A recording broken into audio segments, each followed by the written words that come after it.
20 సంవత్సరాల క్రితం నా కోసం ఆయన వాళ్ళ ఫాదర్కి అడ్డు నుంచి ఉన్నాడు.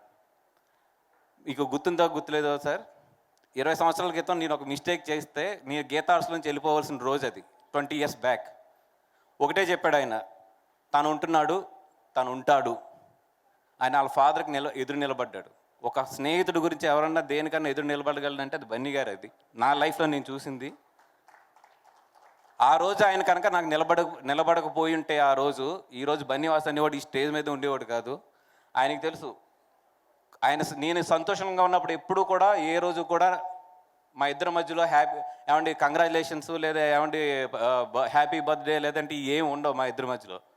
కానీ నాకు అవసరమై నాకే కదా, తన లైఫ్లో ఏ ఫ్రెండ్ కన్నా సరే వీడు పడుతున్నాడు అన్నప్పుడు మాత్రం పట్టుకునే క్యారెక్టర్ మాత్రం అతనికి ఉంది 100%. ఆయన ఎక్కడున్నా ఏం చేస్తున్నా, నేను ఎక్కడున్నా ఏం చేస్తున్నా కూడా ఆయన బాగుండాలి అంతే. ఎందుకంటే ఆయన మంచి మనిషి.